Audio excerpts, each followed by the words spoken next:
Praise the Lord. കർത്താവിൻ്റെ അതിപരിശുദ്ധമായ നാമം വാഴ്ത്തപ്പെടുമാറാകട്ടെ. അനുഗ്രഹിക്കപ്പെട്ട നല്ല സമയത്തെ ഓർത്ത് കർത്താവിൻ്റെ മാനവും മഹത്വവും പുകഴ്ചയും അർപ്പിക്കുന്ന നല്ല സമയം. എൻ്റെ പ്രിയമുള്ളവരെ, അഭിസംബോധനയും കർത്താവിലേക്ക് വിലപ്പെട്ട അവസരങ്ങളെ ഓർത്ത് കർത്താവിന് സ്തോത്രം ചെയ്യും. പ്രിയമുള്ളവരെ, നമുക്ക് ഏറ്റവും മനോദുഃഖവും ഏറ്റവും വിഷമങ്ങൾ വരുന്ന സാഹചര്യം അല്ലെങ്കിൽ സിറ്റുവേഷൻ ഏതാണ്? നമ്മുടെ കൂടെയുള്ളവർ പലപ്പോഴും നമ്മെ മുറിവേൽപ്പിക്കുമ്പോഴും എന്നും കൂടെ കാണുമെന്ന് പ്രതീക്ഷിച്ചവർ നമുക്കെതിരായി മാറുമ്പോഴും നമ്മുടെ കൂട്ടത്തിലുള്ളവർ നമുക്ക് എതിരായി തീരുന്ന സന്ദർഭങ്ങളിലുമാണ് നമ്മെ വല്ലാതെ വേദന നാം അനുഭവിക്കാറുണ്ട്. ഇന്ന് നമ്മുടെ കൂടെ നിൽക്കേണ്ടവർ, നമ്മുടെ കൂടെ കാണുമെന്ന് വാക്കു പറഞ്ഞവർ, കൂടെ നിന്നവർ മാറി നിന്ന് കുറ്റം പറഞ്ഞപ്പോൾ, നമ്മെ കല്ലെറിഞ്ഞപ്പോൾ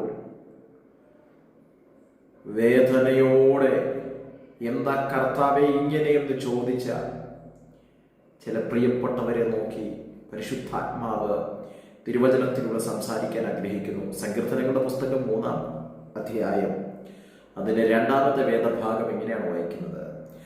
അവന് ദൈവത്തിങ്കൽ രക്ഷയില്ല എന്ന് എന്നെ കുറിച്ച് പലരും പറയുന്നു. ദാവീദിന്റെ വേദനയിൽ നിന്ന് ഉയർന്നു വരുന്ന ഒരു വാക്യമാണ്. തന്റെ ഹൃദയത്തിന്റെ അടിത്തട്ടിൽ നിന്ന് തന്നോട് തന്നെ പറയുന്നത് പോലെയുള്ളൊരു വാക്യമാണ്. എന്നെക്കുറിച്ച് പലരും പറയുന്ന വാക്കുകളാണ്, ദൈവത്തിങ്കൽ പോലും എന്തില്ല, രക്ഷയില്ല എന്ന് പലരും പറയും.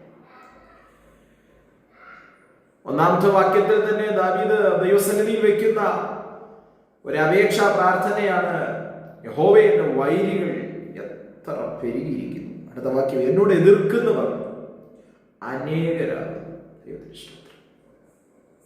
അപ്പോൾ തന്നെ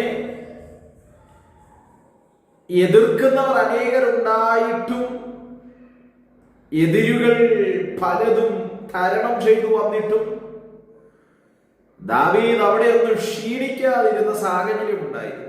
നമുക്കറിയാം, ദാവീദിന്റെ ചരിത്രങ്ങൾ പരിശോധിക്കുമ്പോൾ അപ്പന്റെ ആടുകളുമായി കാട്ടിൽ വനാന്തരങ്ങളിലായിരിക്കുമ്പോൾ അപ്പൻ കൊടുത്തുവിട്ട സ്വത്തിന് നേരെ, അവകാശത്തിന് നേരെ ചാടി വന്ന സിംഹത്തെയും കരടിയും കീറിക്കളഞ്ഞ അപ്പൻ കൊടുത്തുവിട്ട ആടിനെ സൂക്ഷിച്ചൊരു ദാവീദ്. തീർന്നില്ല, ഒരു രാജ്യത്തിനെതിരായി വെല്ലുവിളി ഉയർത്തിയ ഫിലിസ്തീയ ശബ്ദത്തെ, ഗോലിയാത്തിന്റെ ശബ്ദത്തെ ഒറ്റയ്ക്ക് നേരിട്ട് തന്റെ രാജ്യത്തിന് ജയം നേടിക്കൊടുത്ത ദാവീദ്. അവിടെയൊന്നും അടിപതറാതെ നിന്ന ദാവീദ് ഇവിടെ വല്ലാതെ വേദനയുടെ ഒരു പ്രതിസന്ധിയിലൂടെ കടന്നു പോകുന്നു. എന്താ കാരണം? മറ്റൊന്നുമല്ല, തന്റെ മകനായ അബ്ശാലോം തനിക്കെതിരായി മാറി. നമ്മളെപ്പോഴും ക്ഷീണിക്കുന്നത്, നമ്മളെപ്പോഴും തളരുന്നത്, പുറത്തുള്ളവർ നമുക്കെതിരായി മാറുമ്പോൾ പലപ്പോഴും നാം ക്ഷീണിക്കാറില്ല, തളരാറില്ല. എന്നാൽ ഇന്നലെ വരെ തോളോട് തോൾ ചേർന്ന് സ്നേഹത്തോടും സന്തോഷത്തോടും കൂടെ നിന്ന ചിലർ നമുക്കും എതിരികളായി മാറുമ്പോൾ, നമ്മുടെ കുറ്റം പറഞ്ഞു മാറുമ്പോൾ അത് വല്ലാത്ത വേദനയായി മാറുവാനിടയായിത്തീരും. കർത്താവിന് സ്തോത്രം ചെയ്യും. പക്ഷെ ഇന്ന് ഈ സമയം ഈ സന്ദേശം കൈമാറുമ്പോൾ, പ്രിയമുള്ള എൻ്റെ മാതാപിതാക്കളെ, സഹോദരങ്ങളെ നോക്കി ഞാൻ ആത്മാർത്ഥതയോടെ കൈമാറുന്നു. രാത്രിയുടെ യാമങ്ങളിൽ കണ്ണുനീരൊഴുക്കി പ്രാർത്ഥനയോടെ, കർത്താവേ, എൻ്റെ ജീവിതത്തിൽ ഇങ്ങനെ വന്നുപോയല്ലോ, എൻ്റെ ജീവിതത്തിൽ ഇങ്ങനെയുള്ള സാഹചര്യങ്ങൾ വരാൻ ഞാൻ എന്തുമാത്രം പാപം ചെയ്തു, എന്റെ അവസ്ഥ ഇങ്ങനായി പോയതെന്ത് എന്നൊരു ചോദ്യത്തോടെ ആയിരിക്കും എൻ്റെ പ്രിയമുള്ളവരെ നോക്കി ഒരു പ്രവചന ശബ്ദമായി കൈമാറുന്നു.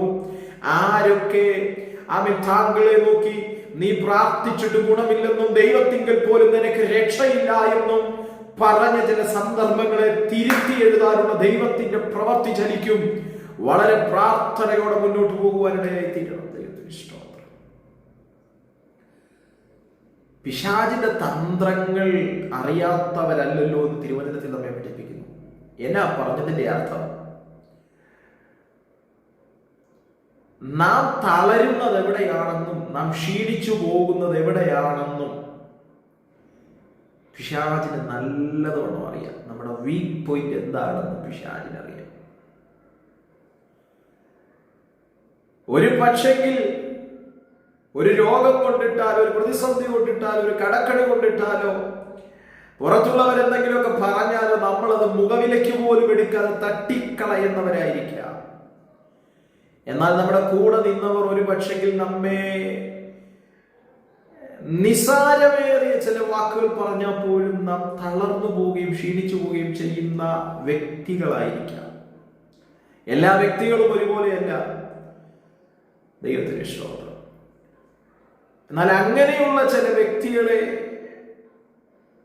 കൂടെ നിന്നവർ കുറ്റം പറഞ്ഞ് മാറ്റി നിർത്തിയ ചില സന്ദർഭങ്ങളിൽ നിന്ന് അവർ മാറ്റി നിർത്തിക്കോട്ടെ, കർത്താവ് നമ്മെ ചേർത്തു പിടിക്കുന്ന ഒരു സന്ദർഭമുണ്ട്. ദൈവത്തിന് സ്തോത്രം ചെയ്യുന്നു. ദാവീദ് അബ്ശാലോമിന്റെ മുമ്പിൽ നിന്ന് ഓടിപ്പോകുക ദാവീദിനെ എതിർക്കാൻ കഴിവില്ലാത്തത് കൊണ്ടല്ല. ദാവീദ് ഏത് യുദ്ധത്തിന് പോയാലും ദൈവസന്നിധിയിൽ പ്രാർത്ഥിച്ചിട്ട് ദൈവത്തിന്റെ ആലോചന ചോദിച്ചിട്ട് ശത്രുക്കളെ നിഗ്രഹിക്കുന്ന ഒരു ദാവീദിനെ നമുക്ക് വേദപുസ്തകം പരിചയപ്പെടുത്തുന്നു. അതേ സമയം തന്നെ അബ്ശാലോം തനിക്കെതിരായി മാറുമ്പോൾ പലരുമായി കൂട്ടുപിടിച്ച് തനിക്കെതിരായി രാജസ്ഥാനം മോഹിച്ച് എഴുന്നേൽക്കുമ്പോഴും അബ്ശാലോമിനെ എതിർക്കാൻ തനിക്ക് കഴിവില്ലാത്തത് കൊണ്ടല്ല, മറിച്ച് എന്റെ ചിന്തയിൽ പറഞ്ഞാൽ മകനാണെന്നുള്ള ഒരു പരിഗണനയും അത് ശരിയല്ല എന്ന് താൻ ചിന്തിച്ചിട്ടുമാണ്. എന്നാൽ അബ്ശാലോം ദാവീദിനെതിരെ തിരിയുന്നു, രാജകസേര മോഹിക്കുന്നു. പ്രിയരെ, പ്രാർത്ഥനയോടും വിശ്വസ്തയോടും ദൈവാശ്രയ ബോധ്യത്തോടും മുൻപോട്ട് പോകുന്ന എന്റെ സഹോദരങ്ങളെ ഞാൻ ആത്മാർത്ഥതയോടെ കൈമാറുന്നു. താങ്കൾക്ക് ആരെല്ലാം എതിരായാലും, ആരെല്ലാം താങ്കളെ നോക്കി വിലയിരുത്തിയാലും, കുറ്റം പറഞ്ഞാലും, ദൈവത്തിങ്കൽ പോലും രക്ഷയില്ല എന്ന് പറഞ്ഞാലും, എത്ര അനേകം വൈരികൾ എഴുന്നേറ്റാലും, ദൈവത്തിന്റെ മുഖത്തേക്കുള്ള നോട്ടം തെറ്റാതെ ദൈവത്തിന്റെ മുഖത്തേക്ക് നോക്കുന്ന ഒരു ക്രിസ്തു ഭക്തനാണെങ്കിൽ, താങ്കളെ തനിച്ചുവിടാത്ത, താങ്കളെ ആമേൻ ഉപേക്ഷിച്ച് കളയാത്തൊരു ദൈവത്തിന്റെ കരം ചലിക്കുന്നുണ്ട്. കർത്താവിന് സ്തോത്രം. ഇവിടെ വായിച്ചു വരുമ്പോൾ കാണാൻ കഴിയുന്നത് അബ്ശാലോമിനെ ആമേൻ ആ വാക്യത്തിൽ ഇങ്ങനെ അബ്ശാലോമിന്റെ മുമ്പിൽ നിന്ന് ഓടിപ്പോയപ്പോൾ എഴുതിയ സംഗതി. പലരും അത് കണ്ടിട്ട് പറഞ്ഞു, ദാവീദേ, നീ ഇന്നലെ ഗോലിയാത്തിനെ തകർത്തവനല്ലേ, നിന്റെ സിംഹാസനം എന്നേക്കുമുള്ളതാണെന്നല്ലേ പറഞ്ഞു, നീ എന്താ ഇപ്പൊ ഓടിപ്പോകുന്നത്? ചില സമയത്ത് നാം താഴ്ന്നു കൊടുക്കുന്നത് കൊണ്ട്, ചില സമയത്ത് നമ്മളോട് എതിർക്കുന്നവരുടെ മുമ്പിൽ അങ്ങോട്ട് എതിർക്കാതെ ചിരിച്ച് ചെറു പുഞ്ചിരിയോടെ ചിരിച്ചുകൊണ്ട് ഞാൻ തോറ്റു തരികയാണെന്ന് പറയുന്നത് എന്റെ സഹോദര, താങ്കൾക്കൊരു തോൽവിയല്ല. സ്വർഗത്തിലെ ദൈവം നമ്മുടെ മുഖം ആദരിക്കുന്ന ഒരു ദിവസമുണ്ട്. ഒരു പക്ഷെങ്കിൽ മനുഷ്യന്റെ മുഖത്ത് നമ്മളോടുള്ളൊരു പുച്ഛഭാവം കാണും. ദൈവത്തിന് സ്തോത്രം. അയ്യോ, ഇവന് വേറെ കഴിവില്ലല്ലോ, ഇവൻ കഴിവില്ലാത്തവനാണല്ലോ എന്നൊരു പുച്ഛഭാവം കാണുമ്പോഴും ദൈവസന്നിധിയിൽ നീതിയോടെ മുൻപോട്ട് പോകാൻ തയ്യാറാകുമ്പോൾ മാനിക്കുന്ന ആദരിക്കുന്ന ഒരു ദൈവമുണ്ട്. ഇന്ന് ഈ സന്ദേശം കൈമാറുമ്പോൾ ചിലരെ നോക്കി ഞാൻ പ്രവചന ശബ്ദമായി കൈമാറുന്നു. അങ്ങയുടെ മുഖം താഴ്ത്തിക്കളയാത്ത, തല താഴ്ത്തിക്കളയാത്ത ഒരു ദൈവത്തിന്റെ കരം ചലിക്കുന്നുണ്ട്. ദൈവത്തിങ്കൽ പോലും രക്ഷയില്ല എന്ന് പറഞ്ഞവരുടെ മുൻപിൽ ദൈവത്തിന്റെ രക്ഷയുമായി ദൈവം രക്ഷകനായി ഇറങ്ങി അരികിലേക്ക് ഇറങ്ങി വരും. വളരെ പ്രാർത്ഥനയോടെ എത്ര പേര് എതിർത്തോട്ടെ, ദൈവവചനത്തിന്റെ അടിസ്ഥാനത്തിൽ മുൻപോട്ട് പോകാൻ തയ്യാറാകുക. പ്രാർത്ഥനയോടെ മുൻപോട്ട് പോകാൻ തയ്യാറാകുക. ദൈവത്തിന് സ്തോത്രം. ഒരു കോംപ്രമൈസിനും, ദൈവവചനം വിട്ടൊരു കോംപ്രമൈസിനും തയ്യാറാകാതെ മുൻപോട്ട് പോകാൻ തയ്യാറാകുക. ആര് കൂടെ ഇല്ലെങ്കിലും കർത്താവ് കൂടെ കാണും. വളരെ പ്രാർത്ഥനയോടെ ദൈവാശ്രയ ബോധ്യത്തോടെ കർത്താവിൻ്റെ സന്നിധിയിൽ മുൻപോട്ട് പോകാം. ഈ വചനങ്ങളാൽ ദൈവം നമ്മെ ധാരാളമായി അനുഗ്രഹിക്കട്ടെ. God bless you.